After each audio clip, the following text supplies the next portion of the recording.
नमस्ते दोस्तों, welcome back to my channel. आज का ब्लॉग थोड़ा खास है क्योंकि आज मैं आपको दिखाने वाला हूं मेरा इवनिंग टू मिडनाइट रूटीन, यानी वो वक्त जब दिन ख़त्म होता है लेकिन मेरे सपनों की लड़ाई शुरू होती है। मैं हूं रोहित एस्पिरेंट, एक यूपीएससी एस्पिरेंट, और इस ब्लॉग में मैं आपको दिखाऊंगा शाम 6 बजे से लेकर रात के 12-1 बजे तक का ब्लॉग कि मैं कैसे खुद को डिसिप्लिन रखता हूँ, कैसे पढ़ाई करता हूँ और कैसे खुद को मोटिवेट करता हूँ। तो चलिए शुरू करते हैं बिना टाइम को वेस्ट किए हुए। अभी दोस्तों शाम के बज चुके हैं 6 और शाम 6 बजे मेरे दिन का सबसे कीमती समय होता है। इस वक्त जब ज़्यादातर लोग रिलैक्स करते हैं, लेकिन मेरे लिए यह स्विच ऑन मोड का होता है। मैं सबसे पहले अपनी स्टडी टेबल साफ़ करता हूँ, मोबाइल साइलेंट पर रख देता हूँ और अगले 6 घंटे सिर्फ अपने सिलेबस के नाम कर देता हूँ। तो अभी दोस्तों मैं लगाने वाला हूँ अपना सेशन, और आज का जो टारगेट है वो है मॉडर्न हिस्ट्री के टॉपिक्स को कवर करना प्लस करंट अफेयर का डेली एनालिसिस करना। मैं हमेशा कोशिश करता हूँ कि हर दिन एक माइक्रो टारगेट फिक्स कर लूँ, क्योंकि यूपीएससी में कंसिस्टेंसी ही असली हथियार है। और आप में से जितने लोग मेरी वीडियो देख रहे हैं तो आप लोग भी मुझे कमेंट करके बताना कि आप कितने आवर्स अभी स्टडी करते हैं। तो अभी दोस्तों टाइम देखें तो टाइम 6:56 हो चुकी हैं और अभी 7 बजने ही वाले हैं। हम 7 बजे अपना सेशन स्टार्ट करेंगे। फाइनली 7 बजे मैं अपने पहले स्टडी स्लॉट में चला जाता हूँ। ये लगभग 2 घंटे का फोकस्ड सेशन होता है। इस वक्त मैं मॉडर्न हिस्ट्री के टॉपिक्स को कवर करता हूँ। आज का जो टॉपिक है वो है फ्रीडम स्ट्रगल। मैं कोशिश करता हूँ कि मैं सिर्फ पढ़ूँ नहीं, समझूँ, क्योंकि यूपीएससी याददाश्त की नहीं, सोच की परीक्षा है। गाइस, अगर आप भी एस्पिरेंट हैं तो एक बात हमेशा याद रखना, सिलेबस को पूरा करने से ज़्यादा ज़रूरी है सिलेबस को कनेक्ट करना। हर फैक्ट, हर इंसिडेंट किसी कॉन्सेप्ट से जुड़ा होता है और वही कनेक्ट आपको मेंस में आंसर लिखवाता है।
तो अभी हमारा जो सेशन था वो हमारा एंड हुआ और अब थोड़ा हम ब्रेक लेते हैं। यूपीएससी प्रिपरेशन एक मैराथन है दोस्तों, स्प्रिंट नहीं है।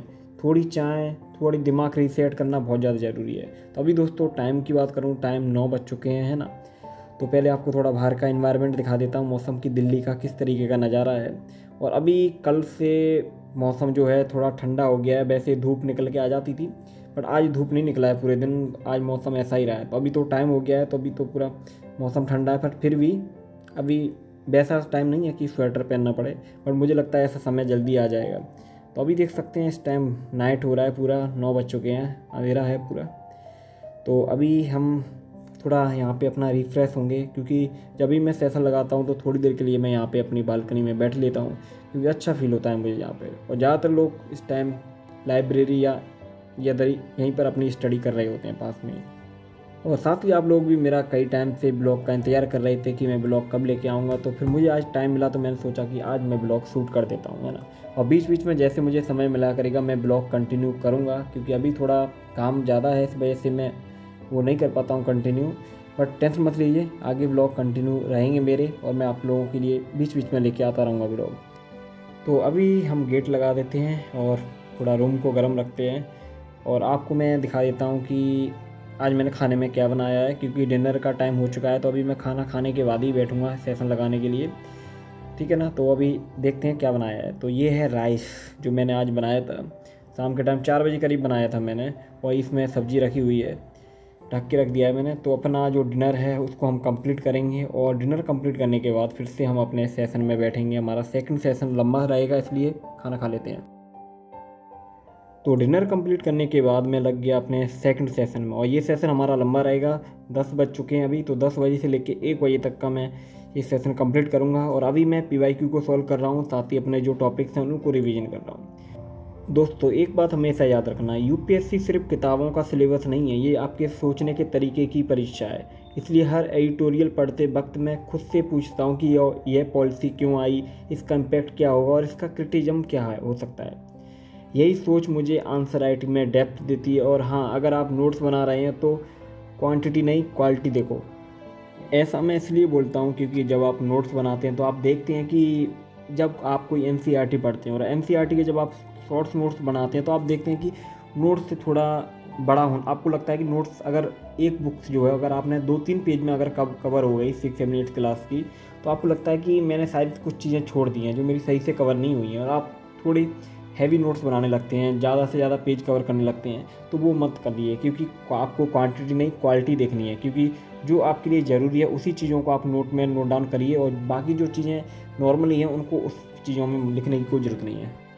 तो फाइनली दोस्तों हमारा लास्ट सेशन एंड हुआ और अभी 1 बज चुका है रात का। तो दोस्तों यही था मेरा evening to midnight study routine. और हर दिन परफेक्ट नहीं होता है दोस्तों, कई बार आपके साथ ऐसा होगा कि आपका मन नहीं लगेगा, कई बार टॉपिक समझ में नहीं आएंगे, लेकिन यही बात है कि आपको रुकना नहीं है।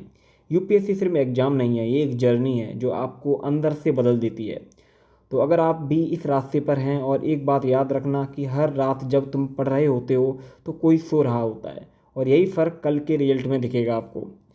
तो चलो सब सोते हैं, क्योंकि कल फिर वही लड़ाई शुरू होगी। और मैं एक चीज़ और बोलना चाहूँगा जाते टाइम कि आप लोग मैं बोलते हैं कि आप भाई आप मोटिवेटेड कैसे रहते हैं, है ना। देखो, मोटिवेशन कभी भी आपको रील्स की वीडियो देखने से या अदर चीज़ें लोग और कोई लोग आपको मोटिवेट करे उससे आप मोटिवेट नहीं होंगे, आप खुद से मोटिवेट होंगे। जब आपका खुद का मोटिवेशन होगा तो वो चीज़ ऐसी है कि आपको कभी भी डिमोटिवेशन होने ही नहीं देगी, आप हमेशा मोटिवेट रहोगे, क्योंकि आपको पता है कि आप किसी चीज़ की एग्ज़ाम की तैयारी कर रहे हैं तो आप क्यों कर रहे हैं, आपको क्यों इसमें आए हैं आप लाइन में। जब आपको क्यों का जवाब मिल जाएगा उसके बाद फिर आपको किसी चीज़ की ज़रूरत ही नहीं पड़ती कि कोई भी चीज़ आपको मोटिवेट करे, आप हमेशा ही मोटिवेट रहोगे, और वही चीज़ आपके अंदर हमेशा आग लगाती रहेगी कि मैं इस काम के लिए इसलिए आया हूँ, और प्लस मैं इसलिए ये काम करना चाहता हूँ, और प्लस इस फील्ड में मैं आया हूँ। तो वो सारी चीज़ें आपके पास क्वेश्चन होंगे। तो हमेशा अपने आप पर बिलीव रखिए, हमेशा अपने आप पर बिलीव रखिए, क्योंकि जब आप खुद पर बिलीव रखेंगे तभी आप सब कुछ कर सकते हैं, और कभी भी आपको दूसरे से कंपेयर मत कीजिए। और एक चीज़ हमेशा याद रखना कि लाइफ में हमेशा अप डाउन आते रहते हैं, प्रॉब्लम्स भी आती रहती हैं। किसी के पास फाइनेंशियली प्रॉब्लम होती है, किसी के पास अदर चीज़ों की प्रॉब्लम्स होती है, तो कुछ ना कुछ प्रॉब्लम्स उनकी लाइफ में रहती हैं। तो बट इन सब चीज़ों को साइड से करके आपको तैयारी करनी है। तो इसी के साथ आप सभी को गुड नाइट और अच्छे से सोइए। मिलते हैं नेक्स्ट ब्लॉग में।